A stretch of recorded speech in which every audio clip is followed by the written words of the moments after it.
He's gonna cry. I'm getting emotional. Oh my God. Wow, so profound. Now, if that's minimalism, sign me up, bro.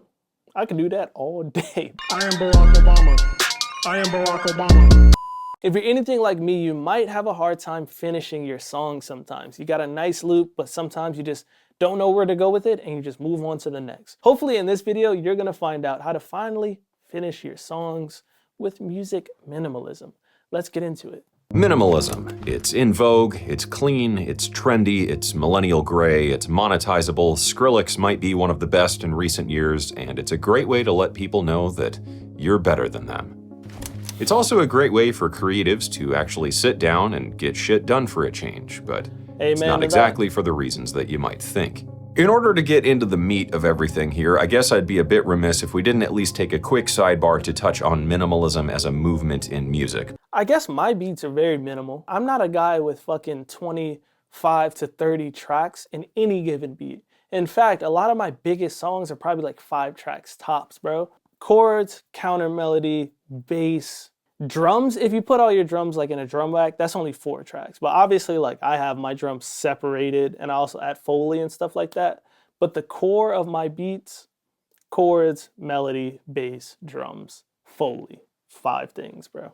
My goal with this video is not to get you to make minimalist music, although, feel free to try your hand at that if you feel so inclined, but rather to start thinking of making your music like a minimalist. And I promise you, if you can start to embrace that philosophy, not only will you sit down and get more music done, but I think it will make you a better and more effective musician. Minimalism as a movement in music came about around the 1960s as a response to the idea of serialism, the hot and trendy idea of the day of using all 12 tones to compose music. One of the most well-known examples of this might be the experimental composer John Cage's work, 4 minutes 33 seconds. I wonder, can I make videos like this? What do you guys think? More documentary style, or would it be boring? A piece performed by performing nothing at all. And arguably one of the most covered songs of all time, given how much we all sit down staring at our DAWs doing nothing and convincing ourselves that we're not just LARPing as musicians. Hang on. Sidebar. No way this is real.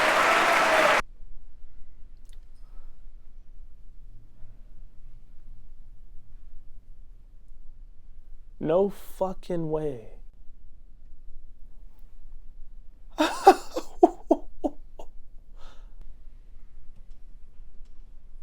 And there's an audience, dude. Whoa. This is God tier trolling, bro. This is like some Kanye shit right here. Wow, look how serious they are.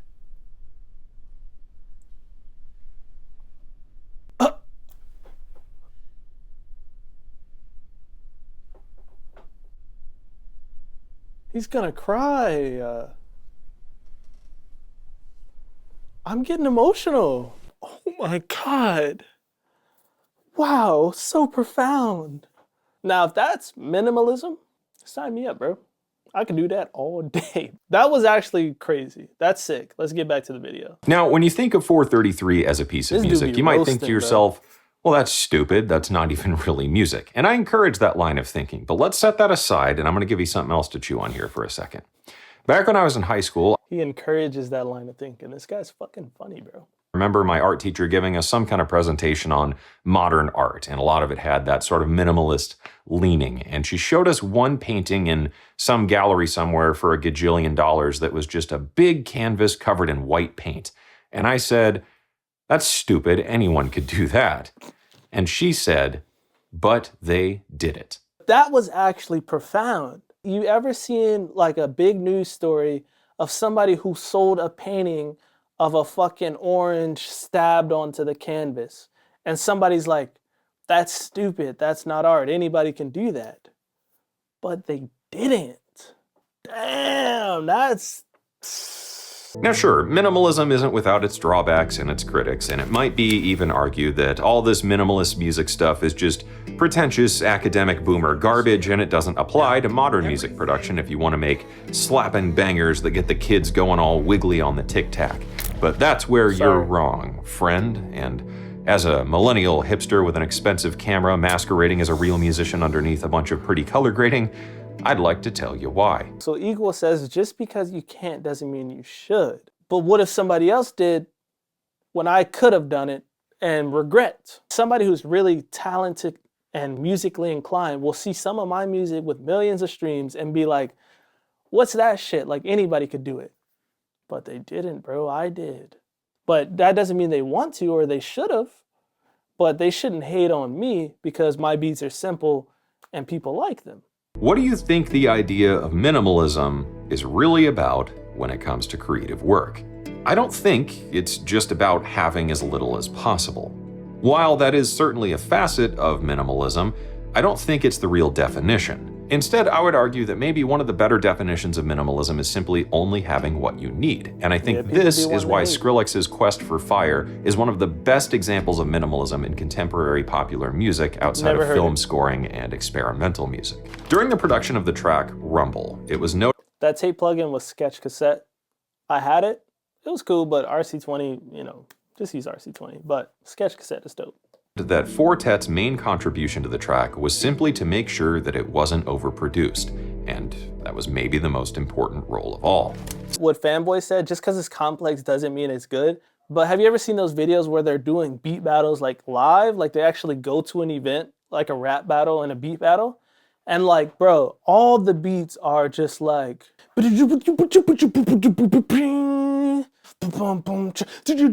like, bro, they got fills every third bar, but it is fire sometimes. But like, come on, bro. The rule of three. The rule of three for songwriting, more or less, states that our brains can really only focus on about 3 things at a time in a piece of music. So generally speaking, in an arrangement, you don't want or really need more than 3 things to be happening at any given moment. Now, I'd really like to challenge you here to think about a lot of your favorite music, and especially a lot of popular music across any genre, country, techno, rap, whatever, and list out how many things are really happening at the same time. Now, I'm sure there might be more than 3 tracks going on, kick, snare, vocal, background vocal, and whatever, but only more or less 3 things can really be given the focus at any time. If you think about something like the Nickelback track Someday, I believe it was noted that the final chorus of that track had 100+ tracks going on in the arrangement. But when you listen back to that song, and especially that final chorus, how many of those things are really given the focus? Probably just the drums, the guitar, and the vocal, or about 3 things. If you ever hear like a Gunna song with Weezy Outta Here produced it, the only thing you're probably paying attention to is the 808, maybe the melody or sample, and his voice. That's really all you're really thinking about. What's the damn point here? I think it's that minimalism in music isn't about doing as little as possible, it's about only doing what's necessary to communicate the core idea. Because of approaching things from a minimalist standpoint, we're forced to strip away the fluff, and the core idea has to be as strong as possible, which means it's often something that writes itself and isn't choked out under layers of things we add to solve the problem of a fundamentally boring musical idea. Now, all this is nice to sit here and chin stroke and talk about, but what are you actually going to do with the information I've given you here? There are so many ways you can implement this idea of minimalism in your process, regardless of whatever it is you're making. It could be as easy as just learning to simplify your song structure. I like this guy, dude. I like this guy. If you've got a bunch of stuff going on, how much of that is really necessary? Could you try and follow the rule of 3? Is there something that could be given more definition? Is there something that could change significantly by altering how many things are happening? Is everything here truly necessary? You could simply just limit the number of parts and tracks. I mean, the Beatles' first record was recorded on 2 tracks, so what could you maybe do with 8? What could you do with 6? What could you do with 4? This is especially fun as a creative challenge. Only 4 This tracks. is also really useful for the more technical side of music production when it comes to things like mixing and mastering or sound design, because minimalism is ultimately just about being as intentional as possible with things. If you're doing something like adding EQ or effects or different instruments to the arrangement or something, make sure you're not doing it out of habit, but instead with an ability to answer those all too easily forgotten questions. Why exactly are you doing this? What is doing this adding to the final result? Is this really making a difference? And is it really necessary? That's how I like to arrange beats. People are always asking me like, what are the main tips on arranging beats? If you guys don't know, because I don't really promote these things, but I did like a Spotify Ready Lo-Fi Beats Masterclass. It's on my website if you want to get it. But in the section on arranging, my example pretty much is, this is me visualizing the DAW. I make a beat all within 16 bars. I make all the layers. And then for the most part, I just take things out. Like, I'm never adding to make things interesting. I build what I want to build, and then I just take things out. Like, I give silence and breath to my songs. So with the OP1, that's what makes it fun. Like, it's the limitation of the tracks. I mean, you can copy and like put multiple tracks onto one track, but it's like you gotta commit. There's really nothing that says every song has to have some form of set structure or a set of elements. And if and when it does to a degree in styles like maybe drum and bass or something, then breaking these rules might lead you to something really innovative and interesting or groundbreaking to your own style. When it comes to doing this stuff, there's just a lot to be done. And when every option is open, what do? That just kind of opened my mind a little more, because it's like, when you open up your DAW for the first time and literally you can do anything with it, you can create a hit song or you can create the worst beat ever made and you don't even know which is which. It's kind of daunting, bro. I think that's probably what my beat block might come from. It's like you sit down and you're like, okay, what do I do? You know what I'm saying? How do you get started? And how do you know when something is actually done? I guess the idea here is if you remove the presumed necessity of doing everything, then you only have to do what's needed. Maybe the real lesson here is to just never fear simple ideas. Something like setting a challenge, like creating a song with only 4 tracks, not only forces a focus on manageable ideas, but instantly eliminates so many of the potential pitfalls within the process of creating. I think for any of us, it's easy to argue that in music, the clearer your execution, the better you convey the core feeling, and that's really what music is all about. Music is all just a top-down thing, isn't it? I mean, you can't master your way out of a bad mix, you can't mix your way out of a bad arrangement, you can't arrange your way out of a boring song, and you can't sound design or auto-tune your way out of just a fundamentally crappy idea. And I would argue that good ideas outweigh technical execution every single time. I mean, listen to early Metallica records or something, or genres like garage rock, or even stuff like no-fi punk or something like that. I mean, if these weren't viable musical ideas, then they wouldn't exist and we wouldn't know or care about them.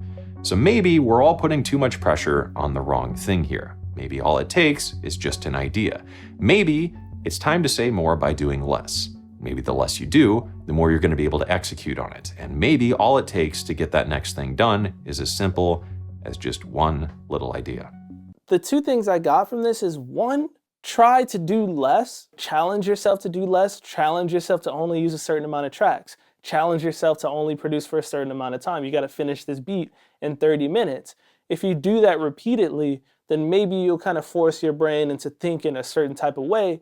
And like, let's say you don't know when your beats are done. If you say, all right, I'm gonna make a beat in 30 minutes. It has to be done in 30 minutes. So in that 30 minutes, it's done, period. And maybe over time, you might build a sense of knowing and recognizing when your track's done or something. The second thing I got from this though, is in order to really finish your songs, maybe you shouldn't be forcing yourself to make songs. Maybe if you sit down and you don't have an idea, you just don't make a song that time, bro. Rarely does a song of mine pop off where I like sat down and I said, hey, I gotta make a beat today. Let's put something together. Rarely is that the song that does well. I am Barack Obama. I am Barack Obama.